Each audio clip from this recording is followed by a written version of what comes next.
Hello everyone, welcome to my channel Avisha education. तो आज हम आपके लिए फिर से लेकर के आए एक new topic magnetic effect of current, chapter 4 physics class 12 का। ठीक है, तो ये एमसीक्यू सीरीज, ये जो हम लोग को टर्म 1 के लिए है, ये एमसीक्यू सीरीज के लिए है। तो आज हम मैग्नेटिक इफेक्ट ऑफ करंट, इसका मोस्ट इंपॉर्टेंट क्वेश्चन देखेंगे हम शर्मा गैस से। ठीक है, तो इससे पहले हम electric charge and field, electric potential and capacitance, coloured electricity, ये तीनों का वीडियो हम करवा रखे हैं। उसका प्लेलिस्ट है मेरे चैनल पर, उसका लिंक मैं आपको डिस्क्रिप्शन बॉक्स में दे दूँगी। वहाँ पे जाके आप चालू करोगे तो सारे वीडियो एक के बाद एक है। ठीक है, ये 4 चैप्टर है और 2 चैप्टर है हम लोग के पास, मैग्नेटिज्म एंड मैटर, और लास्ट एक और चैप्टर इलेक्ट्रोमैग्नेटिक वेव्स। ठीक है, तो ये सारे चैप्टर इस चैनल के माध्यम से आपको प्रोवाइड किए जाएंगे। तो देखिए, आपको first question magnetic effect of current का दिख रहा होगा, तो हम आपको पहले क्वेश्चन बताते हैं। ठीक है, पहला क्वेश्चन इसमें magnetic effect of current chapter 4 physics class 12 का, ampere सर्क्यूटल law is given by. तो एम्पियर सर्क्यूटल लॉ जो होता है हम लोग के पास, ये होता है phi B d l is equal to mu naught I होता है। तो आपको ये सब देखने से थोड़ा कन्फ्यूज़न लग रहा होगा, लेकिन इसका सही ऑप्शन है बी, ऑप्शन सही बी। ओके, नेक्स्ट है हम लोग के पास सारे के सॉल्यूशन मिलेंगे आपको यहाँ पे, सारे के सॉल्यूशन। नेक्स्ट है, a proton enters a uniform magnetic field of 10 tesla with velocity 2 × 10⁷ metre per second at right angles to the field the magnetic force acting on the protons is charge on a proton is.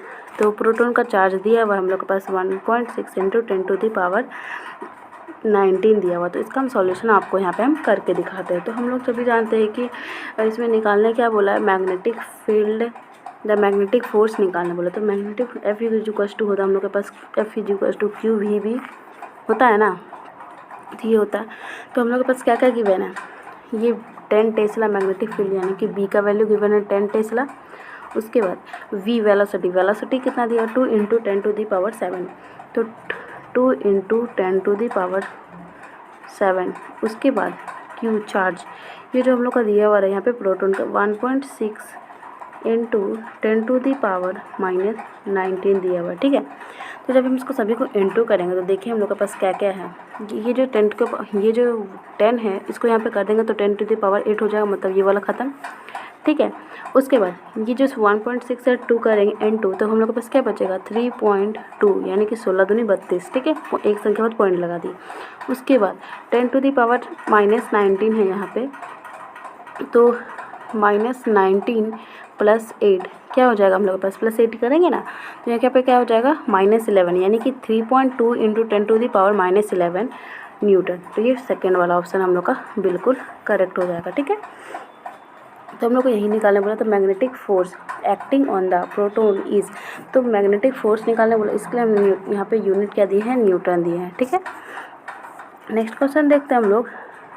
The magnetic field at a point at a distance r from the current is proportional to. ठीक है, तो ये proportional to 1/r² का होता है। ठीक है, ये करेक्ट आंसर है। नेक्स्ट है, the magnitude of the field be inside a long solenoid carrying a current I is, यहाँ पे सी मिसिंग है। ठीक है, तो ये पूरा यूनिट NI। ठीक है, नेक्स्ट क्वेश्चन हम लोग के पास, in cyclotron maximum kinetic energy of the accelerated particle is. तो हम आपको इसलिए ये वाले चैप्टर्स करवा रहे हैं, सारे चैप्टर्स करवा रहे हैं, क्योंकि जो शर्मा गैस है उसमें बहुत सारे आंसर्स रॉन्ग है, इसलिए मैं आपको ये वाला करवा रहे हैं। तो इसका आंसर हो जाएगा Q² B² R² / 2m। Okay, next है, एन इलेक्ट्रिक और magnetic field can not accelerated. इसका आंसर हो जाएगा न्यूट्रॉन्स में कैन नॉट एक्सेलरेटेड, इसका आंसर होगा। ठीक है, नेक्स्ट है, mention SI unit for magnetic field. तो मैग्नेटिक फील्ड का SI यूनिट और टेस्ला, एंड SI यूनिट और डायमेंशन फॉर्मूला से एक क्वेश्चन पूछा जाएगा। ठीक है, नेक्स्ट है, right the symbol with which a current or a magnetic field emerging out of the plane of a paper is denoted। plane of the paper is denoted current के लिए। ठीक है, तो यहाँ पे डॉट होगा, डॉट। अगर आपको क्वेश्चन में ऑप्शन में डॉट भी दिया रहेगा तो आपको डॉट पे करना है, ठीक है। इसके बाद देखिए नेक्स्ट उसी टाइप का similar question, write the symbol with which a current और a magnetic field going into the plane to the paper is denoted. देखिए यहाँ पे इमर्जिंग आउट मतलब बाहर के लिए, इमर्जिंग आउट के लिए हम लोग डॉटेड करते हैं, इमर्जिंग आउट के लिए डॉट, और magnetic field going the plane of paper मतलब अंदर की ओर आ रहा है तो उसके लिए हम लोग क्रॉस का साइन करेंगे, ठीक है। ये आप लोग को समझ में आ गया, इसका आंसर ये क्रॉस, इसका आंसर डॉट। आपको इमर्जिंग आउट और क्वेश्चन में क्या ध्यान रखना है, going into the plane of paper, ये याद रखना है, गोइंग इनटू इमर्जिंग आउट, ठीक है। इनटू अंदर की ओर आएगा, बाहर के लिए नो डॉटेड, अंदर के लिए क्रॉस। नेक्स्ट क्वेश्चन हम लोग के पास, mention the mathematical expression for Ampere circular law. तो इसका करंट आंसर हो जाएगा हम लोग के पास mu is equals to mu naught n I. ये एम्पियर सर्कुलेटर लॉ का इसका फर्स्ट क्वेश्चन भी हम देखें, इसका ऑप्शन भी यही होगा, ठीक है। नेक्स्ट है what is toroidal solenoid. Toroidal solenoid होता है, देखिए current carrying hollow cylindrical with a large number of turns, no.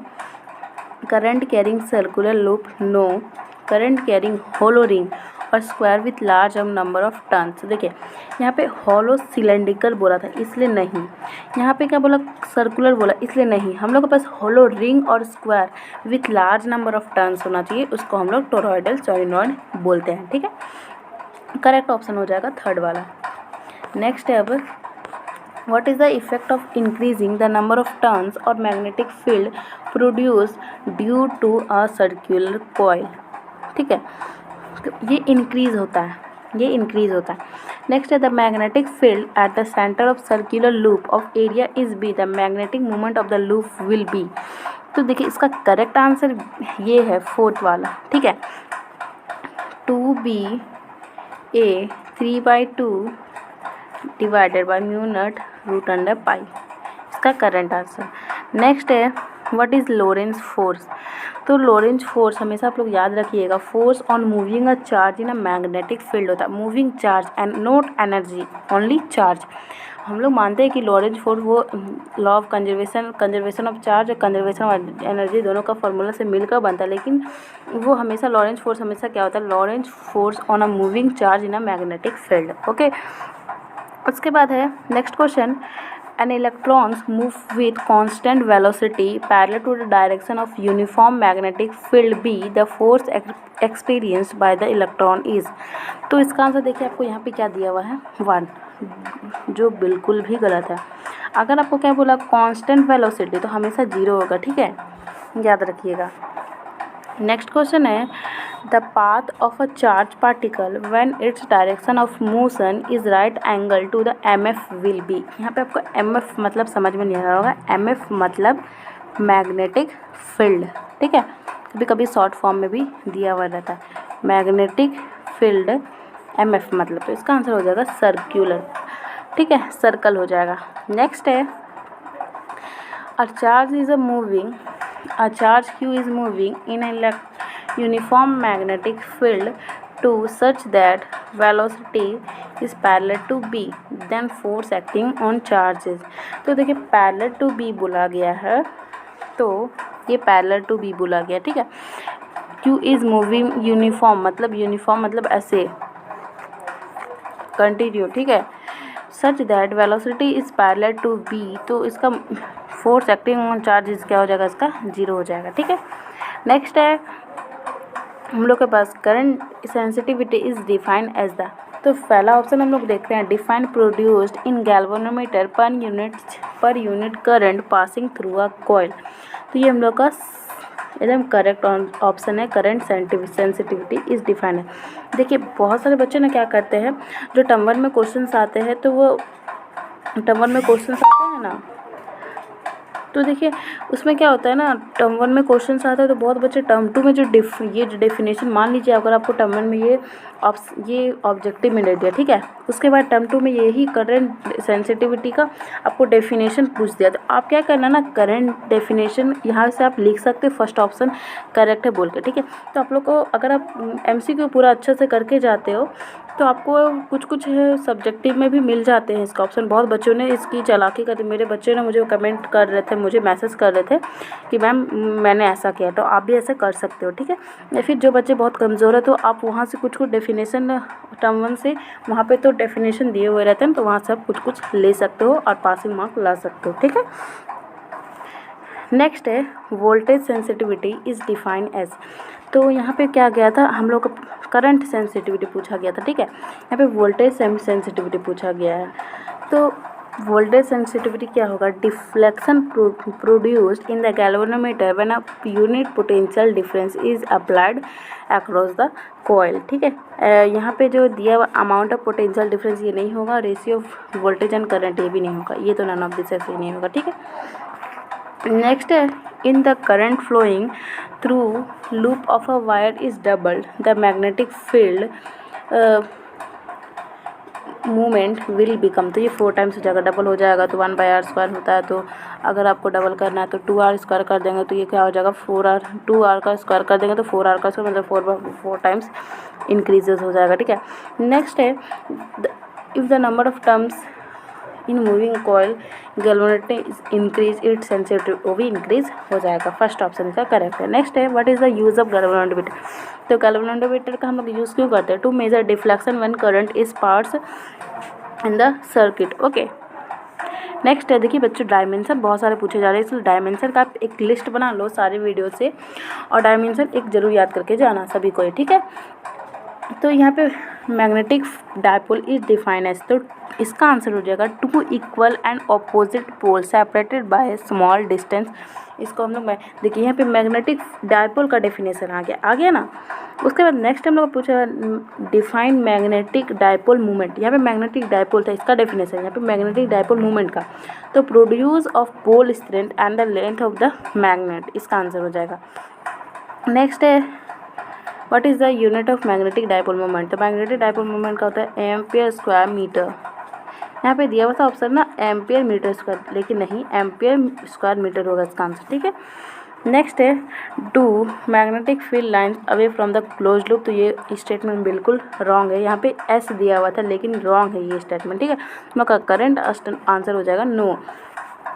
Next one और लास्ट क्वेश्चन हम लोग के पास, when a magnetic dipole is placed in a uniform magnetic field it will experience, तो a torque, तो इसका answer हो जाएगा magnetic dipole is placed in a uniform magnetic field, ठीक है। It will experience a torque but not force, मतलब torque होगा but not force, force नहीं होगा, ठीक है। तो ये आज का MCQ सीरीज़ ख़त्म हो गया चैप्टर 4 का, ठीक है। चैप्टर 4 का MCQ सीरीज़ ख़त्म का, ये magnetic effect of current. Next video हम लोग का जल्दी आने वाला है क्या, चैप्टर 5 का, ठीक है। तो उसके लिए आप वेट कीजिएगा, तब तक वीडियो को लाइक और सब्सक्राइब करके रख दीजिएगा। अब मिलते हैं नेक्स्ट वीडियो में, थैंक यू।